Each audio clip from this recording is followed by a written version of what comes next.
Dawson Rider with you. Hey YouTube, Dawson Rider here with my review of the Power Rangers Legacy Figures Wave 5, or what I'm going to call Wave 5. This is like Wave 4.5/5/5.5. It's honestly rather confusing, but I'm just titling it that for simplicity. But this review is obviously going to entail Wild Force Red, Ninja Storm Green, and Mega Force Robo Knight. No, obviously in front of you it's Zeo Ranger V Red, Zeo Ranger III Blue, and Black Dino Thunder Ranger. Basically, these last few waves have been really jumbled up, given their weird distribution, and then now Bandai not making these anymore after this year. We're supposedly still going to be getting White Drago Ranger and the Psychos, but we'll see how those are released, how we'll have to get them. Interestingly, this is my first review for these figures being recorded after the announcement that Bandai would no longer be handling Power Rangers toys, so we're basically on the last, releases of this type of figure line. And out amongst these last few waves was supposed to be Zeo Rangers 1 and 2,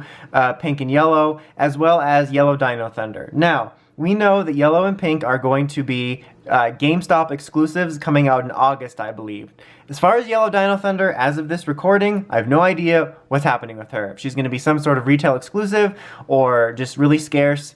Also worth noting, I have not seen these guys ever in stores. I know some people have seen like Red, but I got these on Amazon with, I believe it was these two being like a, not available now, but basically ship when they get them. So yeah, it's been rather hard to find them, which is that point of the sorry long spiel at the beginning, but they've been really weirdly distributed, and it's just kind of hard to get your hands on them. And again, I'm not sure what's happening with Dino Thunder Yellow. Really interested to see what happens with the remainder of the ones we're supposedly be getting, like Dino Thunder White and the Psychos. But anyway, that's been almost 2 minutes of just an update on the world. Let's go ahead and get into it. We'll take a look at Zeo Ranger V Red first, because I said so. Overall, these figures are still okay.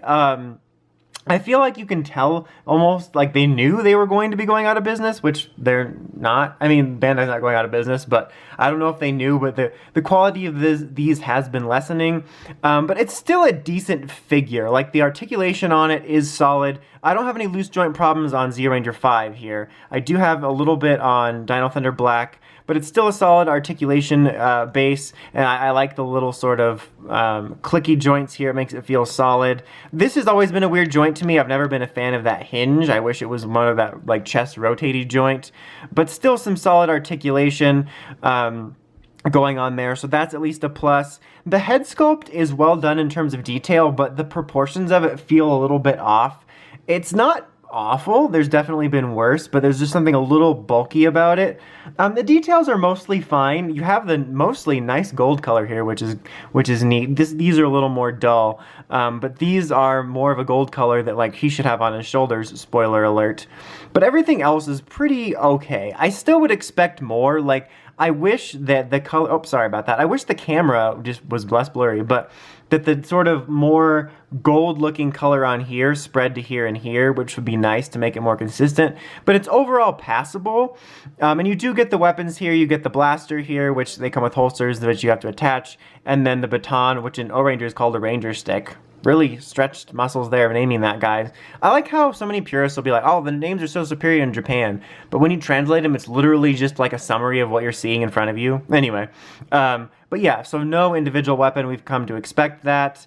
I mean, with this, at least, could you give me the actual sword mode? Like, who's going to display it in, like, holding the, like, collapsed mode? I don't know, but yeah. And these are the only hands you get, which honestly has been one of my main complaints, because since you don't have a main weapon, like, I particularly don't want to display him with their weird sidearms, so I'm just going to display him, no weapons, no problem. That should be some sort of weird logo, or slogan, slogo. But it's awkward to have him in poses where he just has cupped hands. Like, that's a weird pose too, like a really half-hearted, I'm gonna fight you pose. But yeah, it makes it weird. Like, I'm not gonna go into battle, like, I wouldn't go into battle anyway, but I wouldn't be like, all right, let's fight. I'm holding phallic-shaped hands, but I'm not really holding anything. That's just weird. Alright, now we have Zeo Ranger III, which also is a decent-ish figure. The camera will focus on him momentarily. I'm just going to keep talking to fill the space until it focuses. There we go. I feel his helmet is even more weirdly proportioned, like it feels more bulky than it should be. I think it's by nature of the mold. And I do have a little, I don't know if you can see it, but there's a little white paint nick QC problem on there. But everything else basically is the same as Zeo Ranger 5, just with the color blue instead of the color red, all the same points I made. It's still a decent-ish figure, just, you know, a little bit oddly proportioned in the helmet, which I feel... There's something about the Zeo designs where I feel like their helmets are a little bit sleeker, if that makes any sense. But also, setting aside for a second any of the, you know, Bandai not making these anymore, it is nice to have mostly well-done articulated Zeo figures, considering they were in some of the most dire need of updates, if you remember the old 5-inch figures from Zeo itself. I mean, we did get a action hero of him during Super Megaforce, but we only got reds in 6th. Alright. Now here we have Dino Thunder Black, which I think mold-wise is the strongest of these, like, so much so that I had to evacuate my house. No, but the head sculpt I think is actually very well done on this guy. There's a little bit weirdness with the quality of the paint, like it feels, like, look at this, like this is much more of a matte finish, and this is like, not smooth, like slippery. It's like, almost like they didn't finish it. It feels weird, like quality-wise. But in terms of like the sculpt itself, I think it's pretty spot on for like the shape of Dino Thunder Black's helmet. Maybe a smidge skinny, but for the most part, well done. They got the details well done. I just wish it didn't have this feel like they needed to go over it with a finished coat, and they didn't. Another glaring point is the fact that his shoulders here aren't gold. Obviously, we know that's been a problem since Zeo Gold. They stopped using the gold paint, even though we've had it in previous things. And, like, he's got it right here. Like, this is roughly the color gold it should be. And it's even more simple to do here because it's just shoulders. Now, again, it's not as huge of a deal in a lot of ways, but I think it's because it's a collector's line that they market it towards collectors, and then they do that. And then when you actually have the proper color here, it makes it stand out a bit more. And then you're using it straight up here as well. It's weird. And also the Brachio staff is weird. Like, you just saw the Zeo's weapons were very well painted, almost Figuarts level. And then this is just like an amalgam of different plastics. You do have the silver paint here, but that looks cheap and weird. Like, it's just weird. The Dino Thunder symbol looks good. Thimble. He doesn't have a painted morpher.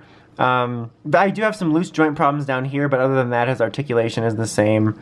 But he still overall looks pretty decent. Like, I still do like this figure in some ways. It's just kind of a letdown. Like, again, it almost feels like as we go along, they knew they were going to get canned, so they just stopped caring. Because the Legacy line hasn't been perfect, but then you get stuff like the missing gold paint, whatever happened here.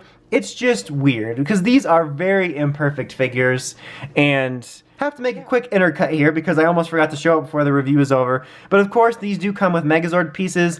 Dino Thunder Black comes with a leg for the Thundersaurus Megazord. Unfortunately, you can't really build anything because all you have is a leg and 2 arms, so there's nothing to attach it to. I mean, you can do some customizing with the other ones for fun, but that kind of just leaves you nowhere. And like the last releases, it looks kind of cheap.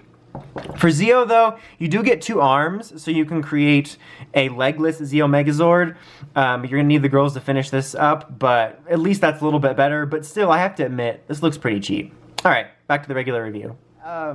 Honestly, in terms of recommendation, if you really want a cool, larger, articulated Dino Thunder Black figure, this honestly isn't terrible. And as for Zeo, if we can, you know, get all 5 of them, it is going to be nice to have an articulated set of figures, even if they're not perfect, because we don't know how long it will be until we get a comparable line from Hasbro. If we do, I personally think we will, but I don't know how long it'll be. I don't know if we'll start right out the gate. I don't know how we're going to start. So we're in this weird limbo position in terms of this review, whereas I think these are imperfect. But if you really want something like this, as imperfect as they are, I don't think you'll be that disappointed if you want something right now or just want something, period. They're not outright awful, but they're more imperfect than they should be, and it's hard to give certain recommendations given that this line isn't going to continue, but at least it looks like you'll get a complete set of Zeos if you really want that. And in one sense, I can recommend taking advantage of that because, again, I don't know how long or in what form we'll get something like that again. Anyway, until next time, don't forget to like, comment, subscribe. It's Dawson Ryder, signing out.